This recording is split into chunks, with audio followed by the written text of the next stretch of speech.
Hey guys, must be Monday. It's Erica Sakosho here with Practical Biz Podcast. And if this is your first time on our channel, welcome. And if you're returning, thank you so much for your support.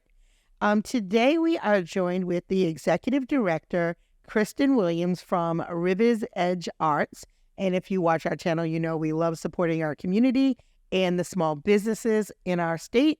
And so you seemed like a perfect fit to come on our show. So tell us a little bit about Riverzedge Arts program, what you guys do, and a little bit about how you ended up there. Excellent. Well, Riverzedge Arts is a great place, and I get to brag about it all the time because I didn't create it. I've been there for about 4 years as the executive director, and as I like to tell people when they say how great it is, I say, well, it helps when you cook with the right ingredients. The organization was created about 20 years ago by a woman named Michelle Novello, who was a printmaker and an artist, and she had teenagers. And those teenagers were growing up in the wake of the Columbine massacre. And so she wanted to address the issue of failing test scores, failing academics, but also kids' mental health issues. And so when we started Riverzedge, it was really a sort of almost like a mentorship program where it was like a 1-to-5 ratio, maybe 1 adult to 5 youth. And the youth were paid stipends, and all of the youth were teenagers. So now we work exclusively with high school kids, ages 14 to 19. The program is a lot bigger than it was when it started.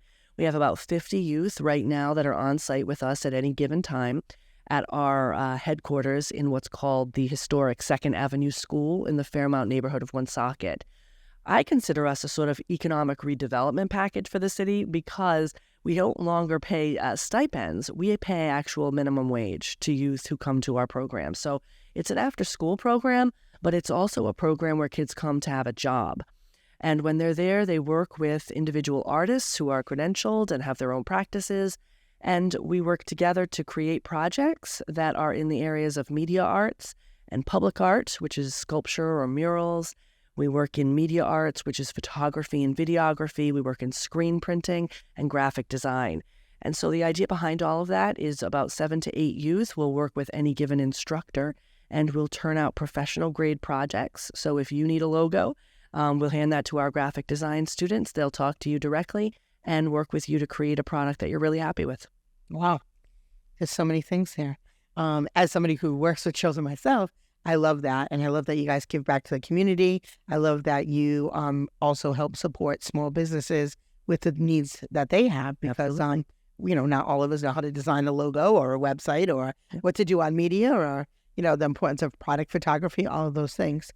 So let me ask you a question. How do you feel that workforce development programs contribute to the growth and sustainability of Rhode Island's economy? Oh, wow. They are unstoppable. Without workforce education, we really are not going to have a workforce in 10 to 15 years.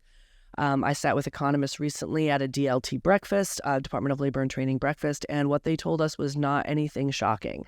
The Rhode Island workforce is aging exponentially, and the folks who are coming up in their wake are not as highly skilled, and they're not skilled in the areas that we necessarily need. So one of the things that consistently has been told to me from employers is that they will train the right people, but they need the youth, they need the people that they're hiring to have critical problem-solving abilities, to have creative abilities, to be able to think creatively about the problems that they encounter. And that's exactly what we teach at Riverzedge, and that is, quite frankly, what every workforce education program is really teaching. The strength is not so much it's in art and design, or it's in manufacturing, or it's in these specialized areas. Really, the issue is, are they learning to come to work every day on time? Are they learning a work ethic? Are they learning how to work with their peers?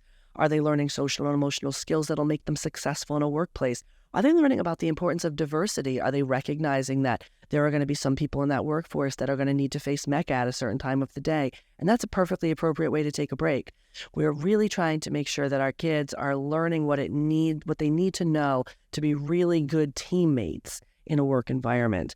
And if we don't have that, and we don't start these kids building their resumes at ages 14 and 15, if we lose them to, say, a more like a massive conglomerate like McDonald's or something like that, we're going to lose that workforce that has the ability and interest to work in small family businesses, which is still the largest growing sector in Rhode Island. Yeah, I'm one of them.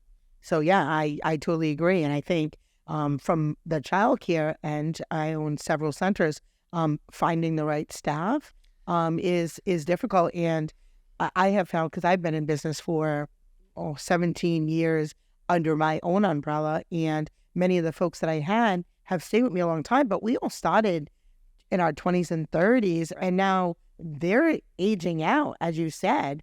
And so trying to not only find people to come in and replace them, how do you have somebody who's only been in the field for 8 minutes replace somebody who's been in the field for 20? And so I think it's great that you guys are getting them at a younger age, so that way they get some experience in a workforce environment, because if not, they're not really starting till 18 or 19 or God, 20. I think my son, 21, just like had his first job a few months ago. And at 21, I mean, back in the day, we were working at like 14 and 15. Right. So, we came with a lot of skills. What are the key components of successful workforce development programs? What do you think some of the keys are that make it successful? Well, I think one of the things that makes them successful is creating a large enough group that you have a peer cohort.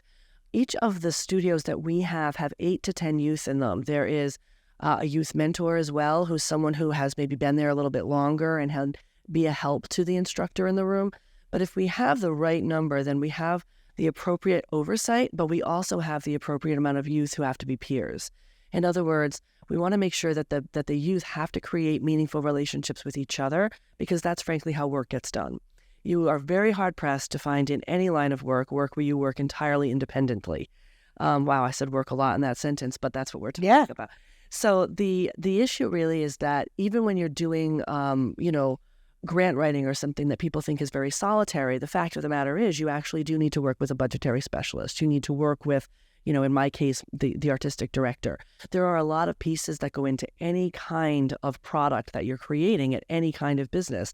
So if you can't work as a team, it really doesn't matter how many skills you have and what strengths you have. And if you can't work as a team to create, to sort of merge the different skills, then again, you're no place. So the goal for us is always to make sure that we have enough of a peer cohort where the youth have to work with each other and they have to work productively and they have to be able to learn how to give creative criticism and constructive criticism in a way that's helpful, but they also have enough oversight where they don't feel directionless. So there needs to be enough direction, but also enough independence. And I think the other thing that's really important is making sure that everyone feels really invested in the work, that it's meaningful.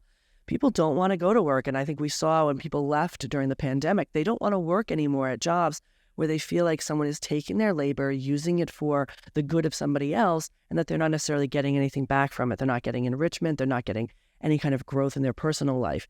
One thing that's really important for us, obviously, we're working with youth, so we do a lot of time with the kids, talking with them about what do they want to do, what skills do they want to develop, and trying to put them on projects that really speak to those skills. It's actually not that hard.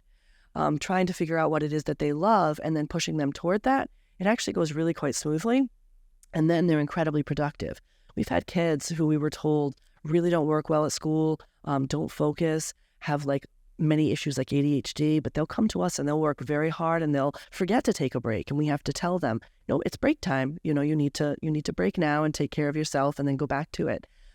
So it's really important to recognize that people do have these skills and they have the ability to focus and they want to work, but they want to work on something that is meaningful and that they can see a product that has something to do with them. Yeah. I think too, not just the skills, but the ability to articulate and communicate with others, I think is really important, especially depending on, it's always important, but there are certain fields where it's even more important to be able to communicate because it could be life or death for somebody, right? So I think, that communication skill is something that I think a lot of times breaks down teams, not just the personalities. You could work with people that you really like, but if the communication isn't there, it doesn't really create the kind of work environment that is productive. Absolutely. And communication is way more than verbal. Communication, as I certainly know from having worked with international populations before I took the job that I have now, one of the greatest things is being able to watch people communicate across language barriers. There's all kinds of ways to do that. There's physical interactions as well. We talk a lot with our bodies. I'm from an Italian family. I can attest to that. And you probably are. I am. So, there's lots of different ways that people can get their points across if we're listening and we learn to pay attention to the cues. Where we run into problems is when we are waiting to speak rather than listening and responding. Yeah. What are some long-term economic benefits of investing in the workforce development programs in our state? Oh, wow. Well, right now, I should say there are, I feel like, too many regulatory hurdles. One of the things that I've come into contact with is obviously we're working with youth. And so when we're working with youth, there are a number of laws in place that are designed specifically to keep youth safe. And that's really important to everybody. Clearly, what we do is about that.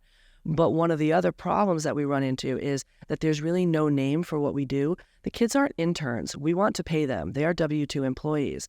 But because they are W-2 employees, that means that we have to follow certain workforce regulations. So I recently put together a program with my team and with the folks from DCYF. We're working with youth, some of whom are on probation, some of whom are just folks who have, been referred to us. We're working from 6 to 9. These kids, I expected to find that they were older, but they're not. Their ages 14 and 15. When you're 14 and 15, you're not allowed to work until 9 p.m., except that from 6 to 9 p.m. is one of those trouble hours where there's not much to do in Woonsocket or Northern Rhode Island except get into what I like to call shenanigans. And so if we want to keep the kids safe and productively engaged, we need to have options for them that make sense. And that was the option for us that made sense. So one of the regulatory hurdles that I deal with is how do I employ kids who are younger at that time when it's very clear we're not a sweatshop. We're giving them free food and hygiene products. We're giving them a meal. We're making sure that they're in a supportive environment, that they're building resumes. Can we figure out a way to class that? Can we figure out a way for our state to recognize what that is? It's not a traditional after-school program, that's for sure. Sure. And I think this has an impact on other organizations that are not ours, other small businesses that have similar regulatory hurdles, who might want to take on paid interns and have a lot of trouble getting those folks classified as interns or figuring out how insurance works, that kind of a thing. So I feel like those are some problems. And it's a real shame because the impact is exponential.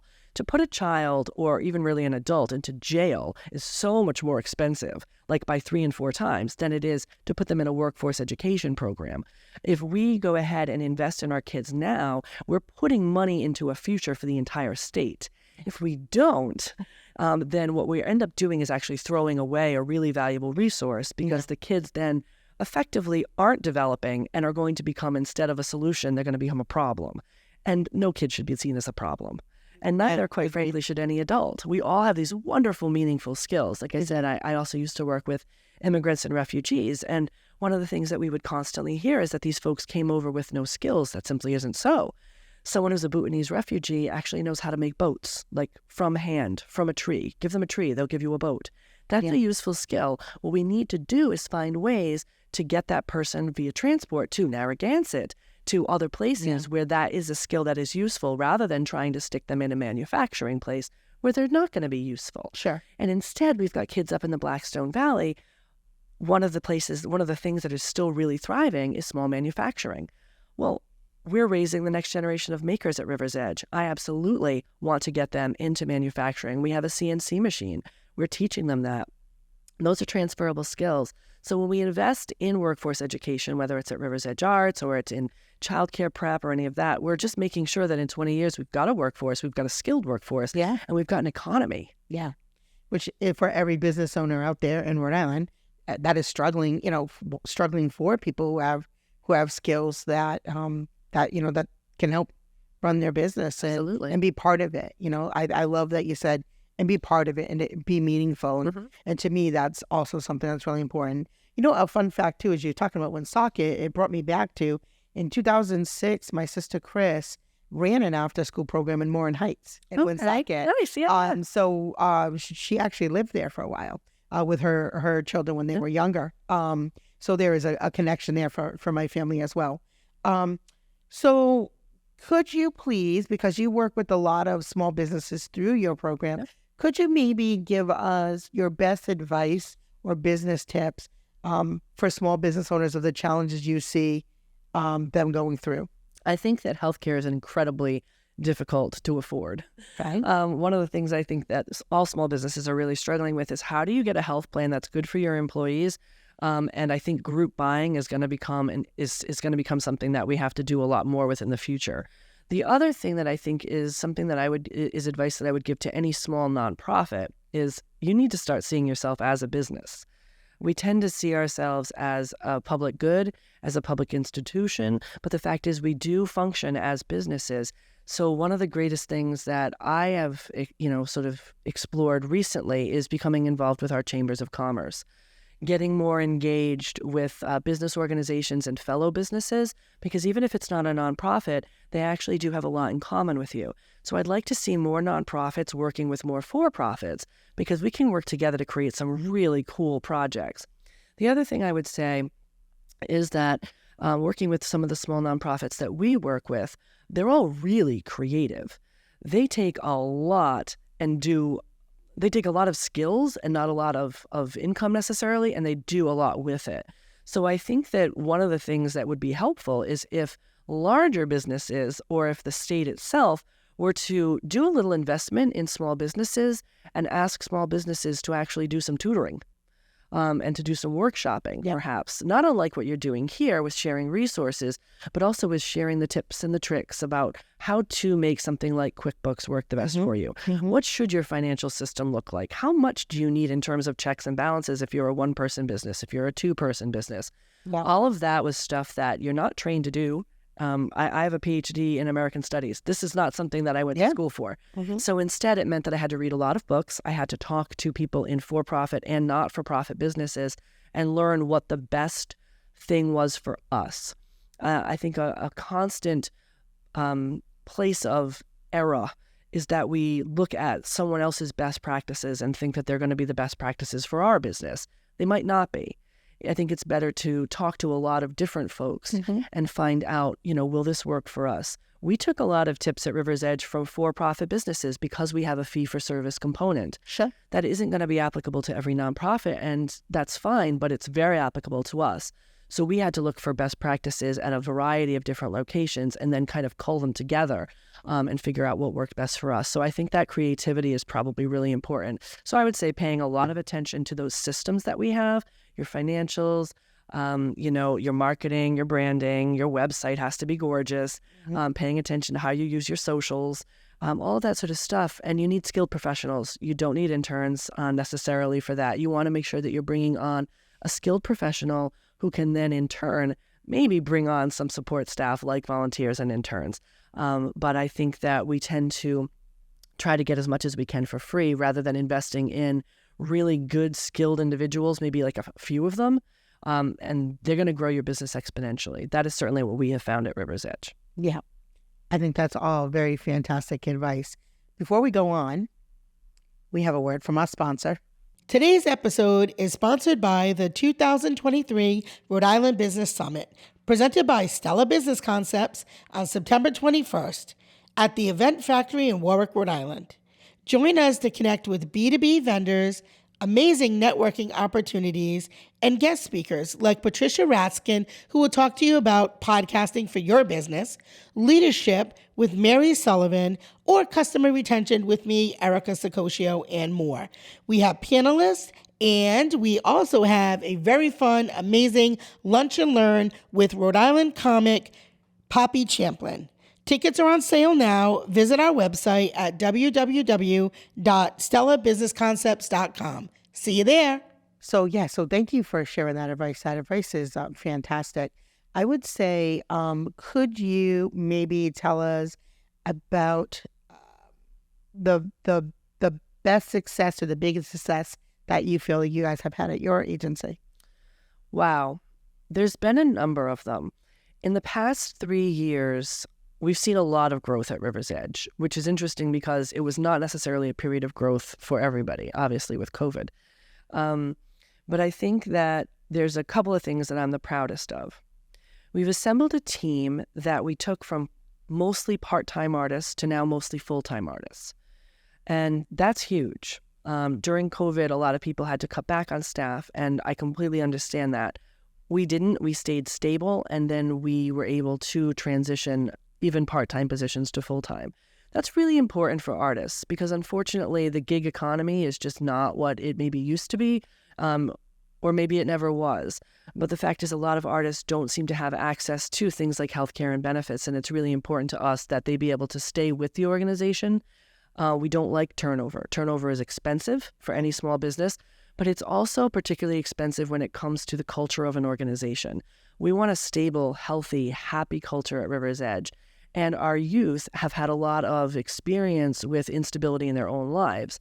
So because of that, it's really important that they don't experience instability in our staff or our culture. But to keep people, you have to treat them well, you have to pay them well, and you have to make sure they like their work. So I think that actually keep growing, and they can keep growing. Yeah, we have professional development funds for our youth development work that we do together as a staff, but we also have professional developments for our individual artists so that they can go on and continue to build their artistic practice. Because if they're not tops in their field, we can't produce top work. So I think that one of the biggest wins that we've had has been making sure that we were able to transition artists to full-time roles. But the second thing, I would be remiss if as a small business owner, I didn't note that, we've really been able to double our operating budget in the last few years. Wow. We had our first National Endowment for the Arts grant and project that we'd had in about 5 to 6 years. We just did that last year, and we're applying for another one now. In fact, today, we actually have a visit from the new chair of the National Endowment for the Arts, who's coming down from D.C. to meet with us and our youth. In addition to Senator Reid and Senator Whitehouse. So very excited about that. So I would consider that a win. But perhaps the most important thing for a nonprofit is donors. We have an unusually high number of loyal donors. About 60 to 70% of our donors, are repeat donors where they donate year after year. That's huge. When you have to spend a lot of your time going after new donors, you're not spending time doing the work that your donors want to see you do. So it's really important to us to make sure that we show the donors the love, that we show them exactly what they're making possible for the youth every day. We do that with actual hands-on experiences, but we do that also with interviewing the youth and making sure that people get to hear directly from the youth that we're working with what the kids are getting out of the program and why they're enjoying it. So we do that, and because of that, we've had year-over-year growth. Every year we have doubled. So we're in a really good place. For a small niche organization in Woonsocket, Rhode Island, I'm super excited at the fact that we're bringing in, thousands of dollars in corporate and, tens of thousands of dollars in small individual donors.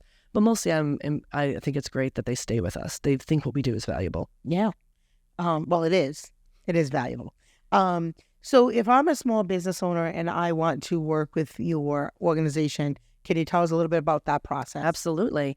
You email us at info@riverzedgearts.org, and we go ahead and we'll work up a quote for you. All you need to do is tell us what you think you might want, and it's our artist's job to sort of tease out what that means with you, whether it be a mural, and we do a lot of those for businesses, someone who wants to take their business to the next level in terms of its interior decor. If somebody has, like I say, a logo that they want to do, we just recently made business cards for a congressional candidate. We'll do T-shirts. We'll do cornhole sets. We recently did some of those for the Preservation Society of Newport County, which was wonderful.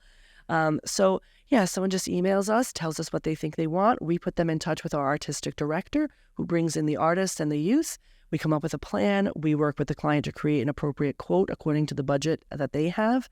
And we'll give them a contract that they sign and say that they like what we've come up with so far. At that point, we walk through the entire process based on their timeline, their budget, and we get them a product. Fantastic. Is there anything I didn't ask you that you'd like to share? Well, I guess one of the things that I would like everybody to know about Riverzedge is that one of the things that's most important to us is that we think with any small business, but particularly with a nonprofit that's serving youth, if you don't have youth out in the community making an impact on their community, then people don't see their value. So one of the things we take on a lot is not privately funded, but grant-funded projects. So we'll do something that, for example, is in collaboration with the mayor of Woonsocket, and we'll put together a mural or a sculpture. And the goal behind that is, we don't make any profit from it. That's not the point. The goal behind that is to have our youth who aren't old enough to vote, but to have them be able to be engaged in making an impact on the built environment as well as their cultural environment. Every project we do has an educational component. They have to learn something, whether it's skills-based, like they're doing a logo for you, so they're learning graphic design, and they're learning the history of graphic design, or we're doing a sculpture or wayfinding signs for an area in Woonsocket. If we're doing that, they have to learn Woonsocket history. So I guess I would say that one of the things that's most important for people to know about us is that when you're bringing your business to us, you're helping us to amplify the businesses of other small businesses, particularly in Northern Rhode Island, because when we pay for things like advertising in our summer block party, or when we hire vendors for our summer block party, we're hiring local, hopefully minority business enterprises. That's something that is really important to us. So when you're supporting a small business, remember that you're supporting other small businesses besides just that one. Yeah. And also that when you're supporting us, you're supporting youth throughout Northern Rhode Island. And you're also making sure that the sort of small business economy continues to grow. We have to support each other. That's really the most important thing. Whenever we're fabricating something, there's always the possibility that you can go to a larger scale producer, but we want to go to Sunshine Signs. We want to go to Pioneer Printing. We want to go to these places that are right in our neighborhood because that's a way of investing. We'd be pretty poor role models to our youth if we didn't also invest in our community. So we do think buying local, supporting small businesses, making sure to help people with resources, share your tips and tricks. It doesn't hurt you to share. Agreed. That's why you're on Practical Biz Podcast. So look in the camera and give folks your contact information, especially too if you are a local artist out there. I think this is a great organization to connect with and see how you can help, be part of. Maybe they have some gaps in their team. Maybe you can contribute to their team, whatever way makes sense for you. But give them all the details. Okay, well, Riverzedge Arts can be reached at 401-767-2100 or info@riverzedgearts.org, riverzedgearts.org. And we'll put you in touch with either the artists or with myself in terms of doing any kind of partnering, strategic planning, or just making something beautiful. Awesome. Thank you for tuning in to Practical Biz Podcast. We really do appreciate your support. If you really loved this episode, please leave us a review on your favorite listening platform or our YouTube channel. Thank you so much for tuning in. Have a great day. Bye. Are you a business owner? Are ready to get your startup? Well, started. Have a burning question you would like us to answer? Want to know more about the services we offer? Or register for upcoming workshops and events? Looking to book a guest speaker? Or would like to be a guest on the Practical Biz Podcast? Visit our website at stellabusinessconcepts.com.